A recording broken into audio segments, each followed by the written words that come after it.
like to listen to country music. He was a wonky donk. Oh, sorry. Just doing a little light reading here. Trying to catch up and keep my mind sharp. For my kids. I like to read before. Hey, what are you doing over here? Sorry. It's my boy Hank. He'll probably be in and out today of the video lecture. So welcome back. This is video lecture 3 for us. Continuing into the 1950s. Today, going with the all blue outfit. So again, don't criticize. It's plain. I can wear stripes, okay? Some of you fashion police. All right, it's very trendy now to do that. Even if I had a pattern on, I'd be able to do that. But I wanted to touch base with you guys today and talk a little bit about getting more in depth in the 1950s in society. A few things I want to cover real quick, though, is today you guys need to finish up your primary source activities. Please submit those online. Continue working on your reading questions and vocab as well, all right? So let's jump into it. The middle class dream, 2 cars in every garage. Isn't everyone's dream, right?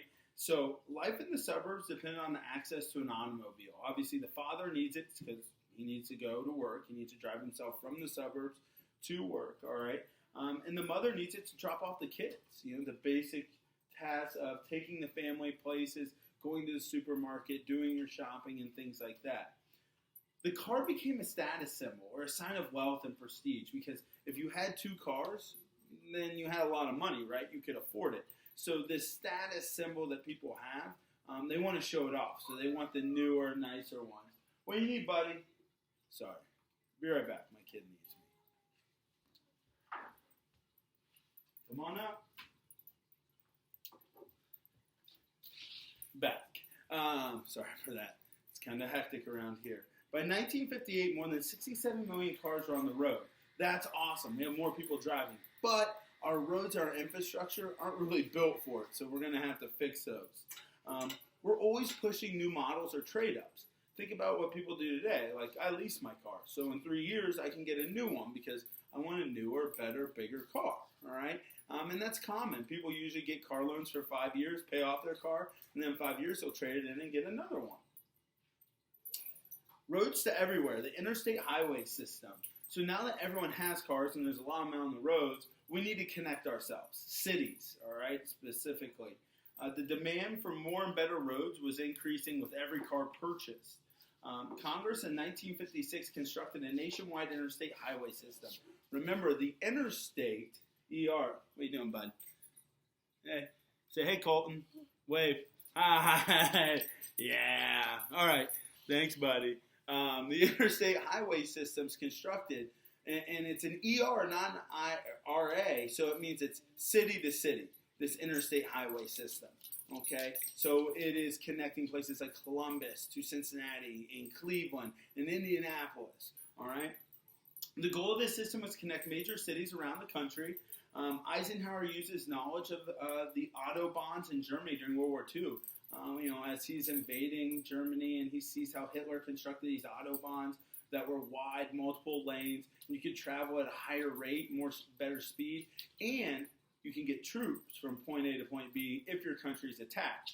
You can also, and I bet you guys didn't know this, there's a 1-mile stretch on every interstate that allows planes to land safely, because there's clear line of sight, no trees or anything like that, to get troops from point A to point B in case of an invasion.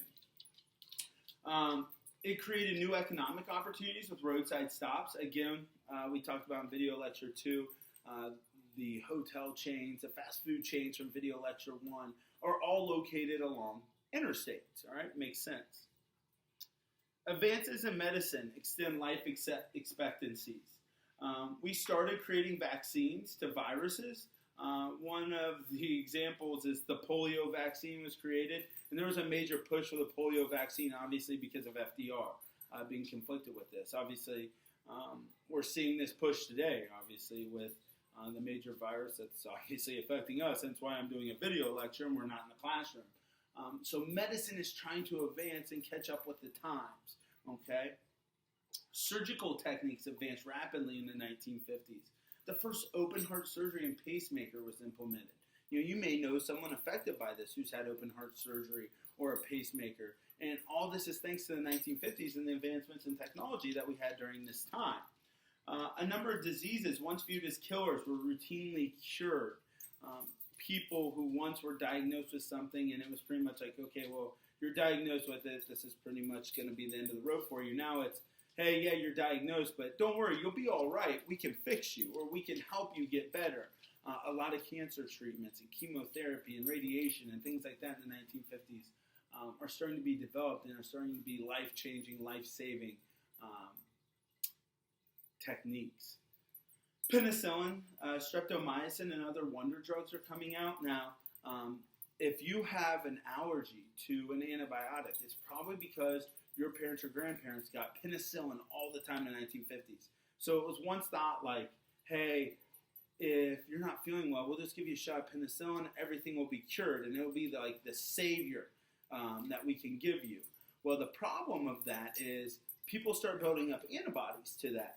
And so it no longer works. So you may have an allergic reaction to like amoxicillin or something like that. That's because your parents got so much penicillin or grandparents that your body can't accept it, and you start developing like a rash and things like that. I know for my kids it's that way because I always got like sinus infections. So I always got amoxicillin, and that's part of the penicillin family. So now my kids are actually allergic and can't take that because their bodies have developed an immunity to it. A child born in 1950 can expect to live to the age of 68. Obviously, today we have a lot of people that were born in the 1950s and 60s are living way past 68. And that's because technology and science keep developing and keep helping these life expectancy numbers increase. Obviously, ladies, you tend to live longer than the men, so good for you. All right? Peaceful uses for nuclear energy. We start developing nuclear energy, all right? My dog's biting my hand. You stop over there, all right? This is like a chaos right now. This is what I get when I lecture at home. But instead of just creating bombs, what else can we make with nuclear energy?